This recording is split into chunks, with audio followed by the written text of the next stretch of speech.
So, marami talaga akong nakikitang questions online kung ano ba talaga ang mas maganda. Itong si Abone or itong si Sorico Lotion, ang bago ngayon na humahataw sa market. Actually, kaya ako napabili nitong si Sorico Lotion dahil first of all, sobrang kamukha niya si Abone. Ayan, as you can see, parang pinatingkad lang siya na version nitong si Abone. Hello, Beshi Bells! Welcome back to my channel. So, ayan, medyo natagalan na naman ang ating pagbabalik but at least, eto na nga.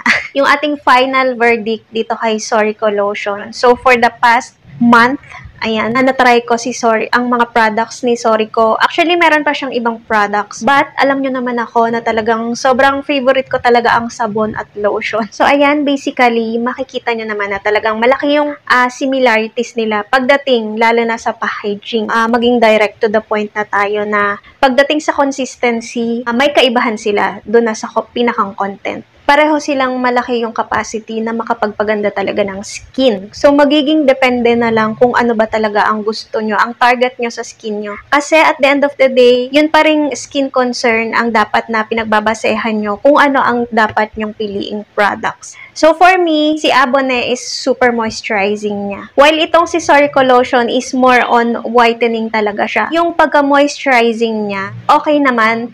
Pero kung kinabukasan na nasa skin mo pa siya, yung pag kinabukasan, parang medyo malagkit na siya sa skin. Or in etong si Abone, pag kinabukasan hanggang kinabukasan, as in wala kang mararamdamang lagkit at all. So, pagdating sa consistency nitong si Sorico Lotion, actually, may kapareho siya kay Abone Lotion, which is etong Hokkaido Milk Whitening Lotion. Yung consistency nila is pareho. Ayan. So, same sila ng consistency. Parang medyo same din sila ng scent. Super bango nila. Si Sorico and si Hokkaido, medyo same sila na super bango. Ito kasing si Pink Collagen Power Lightening Lotion is super mild ng kanyang scent na halos wala kang maamoy. So, kung bet na bet mo yung mga super bangong lotion, itong si Hokkaido and si Sorico, panalo sa ganung aspect. So, ayan si Sorico Lotion. Super sarap niya sa balat. As in, may mga nagsasabi, may nakita akong mga reviews na may instant whitening effect siya. Parang wala. I'm gonna show you pala muna. Hindi ko siya nakikitang may instant whitening effect siya. Kung i-compare siya dun sa mga may instant whitening effect ko na lotion. O, ayan, diba? So, may kita mo na talagang naging moisturized lang talaga yung skin ko dito. So, diba kung may instant whitening effect si Sorico, dapat mas magto-tone up siya kesa dito. Yun, pagdating sa yung lagkit feeling, parang si Abone, absorb agad siya sa skin. Pero yun nga lang, magkakaiba sila kapag yung parang kinabukasan na. Si Sorico, medyo, lalo na pag pinagpawisan ka na, kung parang medyo humid yung panahon, mafe-feel mo na lumalabas na yung parang meron ka talagang in-apply sa skin mo. And medyo may lagkit feeling na. Pero si Abone kasi, hanggang kinabukasan, wala kang ma-feel na lagkit. As in, fully absorbed siya sa skin mo, gano'n. Also, pagdating sa kanilang similarities is yung kanilang ingredients. But, 10 times ang nakalagay dito kay Sorico, ayan. And then, 3 times naman itong si Abone.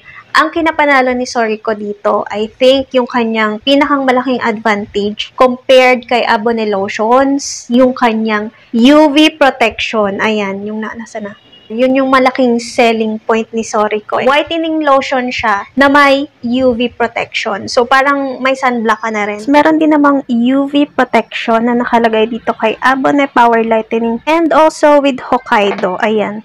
Meron din siyang nakalagay na UV protection. Yun lang yung issue na nakikita ko dito sa Abone Lotions. Wala kasing SPF rating na nakalagay. So, unlike dito kay Sorico Lotion, kung makikita nyo, meron siyang UV protection and SPF 50++. So, SPF 50 is equivalent to 98% of UVB protection na yan. Then, meron pa siyang dalawang plus, meaning it has a moderate UVA protection.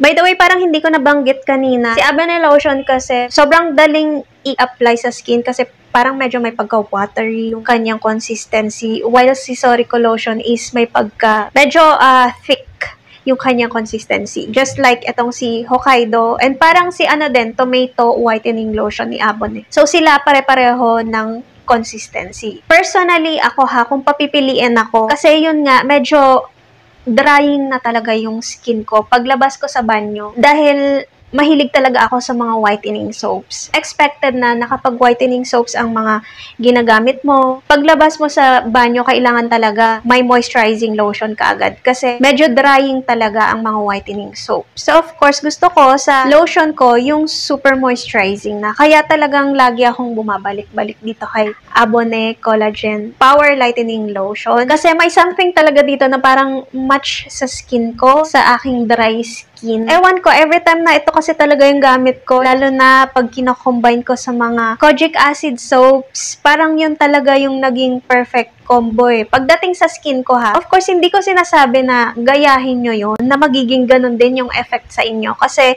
at the end of the day, kung ano pa rin yung condition ng skin nyo. So, iba-iba talaga yung condition ng skin natin, iba-iba ang chemistry ng skin natin. So, lahat ng products, iba-iba talaga ang effect sa akin. But, of course, kaming mga nandito sa YouTube na nagre-review ng mga products, kumbaga kami lang yung nagbibigay ng kahit papano konting idea kung ano yung magiging, kung ano yung itsura, and kung ano yung feeling ng mga products, yung mga bagay-bagay. So, I'm not saying na ito yung pinakagusto ko, so ito yung bilhin nyo. Hindi. So, pagdating sa whitening, talagang super effective nito, Beshi Bells. And yun nga, sa 1 month na paggamit ko sa kanya, talagang hindi ako nangitim. And alam mo yun, sobrang gandang feeling nun and sobrang satisfied ka. Na alam mo na yung lotion mo is protected ka. Kapag lumalabas ka, may UV protection. So, yes, and lagi akong lumalabas sa baka akalain nyo na hindi ako naglalabas. Pero pag talagang kailangan lang. So, of course, si Mr. lagi yung nasa trabaho. So, ako yung lalabas-labas kapag yung pagbili-bili ng pagkain. Minsan, alam nyo, kapag talagang walang protection, makikita mo talaga yung difference. Actually, minsan, nagbabase ako dun sa paa ko. Actually, ang pinaka-napapabayaan kong part ng katawan ko is yung paa. So, doon talaga ako nagbe-base kung umiitim ako, kung effective yung product. Kasi, makikita mo doon na kung ano yung shape ng tsinelas mo, makikita mo doon na, ay, umitim ako. Ay, hindi ako umitim. Kasi naka-shape yung pinakang sunog. Minimal sunog lang naman. Kasi talagang kapag lumalabas ako, kailangan may payong talaga. Pero, not everyday talaga nakakapag-sunblock ako, nakakapaglagay ako ng protection, or nakakapag-lotion ako. Hindi talaga everyday. Pero, chinaga ko talaga, ayan, kay Sorico Lotion para makita ko talaga yung pinakang effect niya. And nag-swimming kami nung nakaraan. So, ito yung ginamit ko dahil yung kanyang UV protection. By the way, Beshi Bells, ang pinakamaganda pang news dito kay Sorico Lotion is FDA approved na siya dito sa Philippines. So, ayan. And hindi ko lang alam kung dun din sa iba niyang products like itong soap. So, maya-maya pag-uusapan natin yung Sorico soap. Okay, pagdating naman kay Sorico soap, ayan, marami akong nagustuhan dito sa product na to, but meron din akong malaking factor na hindi nagustuhan dito sa soap na to. Unahin natin yung kanyang packaging. Super like, bet na bet. Ang ganda talaga ng packaging niya. As in, yung pag-slide-slide na paganyan, and yung concept ng kanyang box packaging na nakalagay dyan yung sabon, yung parang soap dish yung kanyang packaging. I super love it. So, almost same sila ng mga ingredients pagdating dun sa kanyang lotion. Ayan. Collagen Milk Lotion, 10 times whitening with Q10 collagen, vitamin C, vitamin E, whitening soap. Yung ganito is 80 grams. Yung kanyang scent, ayan, mabango siya. Super bango niya. As in, parang may pabango yung soap. Kung makikita nyo, may review na ako nito, yung nakaraan kong video.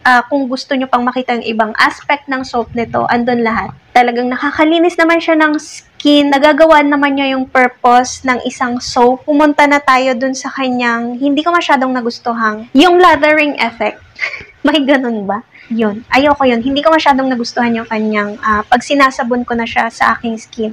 Iba-iba naman tayo ng gusto sa mga soap. Hindi naman tayo pare-parehong gusto ng super mabula or hindi mabula. Kasi ako personally, gustong-gusto ko sa soap yung super mabula. Yung para kung nilalabhan, ganun, sa banyo. Yung mga nakagamit na sa inyo ng Silka Papaya. Actually, si Silka Papaya is super effective din niya ha. Isa din siya sa mga best whitening lotion na i-recommend ko sa inyo. Pero, pagdating doon sa kanyang lathering effect, doon ko siya medyo hindi gusto kasi nga hindi siya mabula. Lalo na kapag medyo maliit na siya. Yung alam mo yung parang natitira na lang siya doon sa soap dish, 'di ba? Lalo na yun, yung pinakamaliit niya, parang hindi mo na siya magamit as mabula. Yung bula kasi parang feeling ko, linis na linis talaga yung katawan ko. Pero kung yung effect lang na as moisturizing and whitening, super maasahan mo itong si Sorico soap. Malaking factor siya for me kasi of course ginagamit mo siya ina-apply mo siya and kinukuskus mo siya sa skin mo. May satisfaction kasi na binibigay sa akin yung mabula talaga.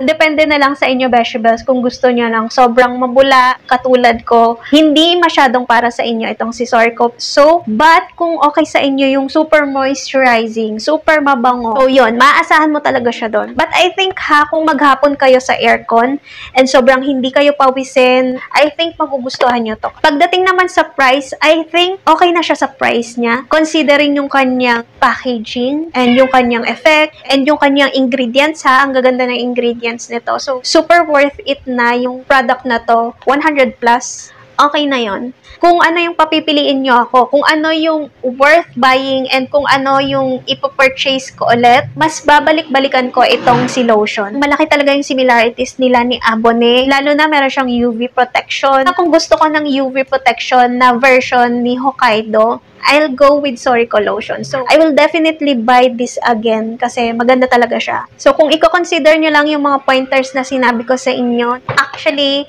lahat naman sila is and worth it to use talaga, worth it to buy. And alam nyo, ang gusto ko dito sa mga products na to, 500 ml na ha. Alam mo yung ang dami na magagamit mo talaga the whole month. So, yeah, that's it for today, Beshiebells. Let me know what you think of these products, lalo na kung nakagamit na rin kayo ng mga products na to. And yun lang, and I hope I can see you again on my next video. Thank you for watching, Beshiebells. Take care.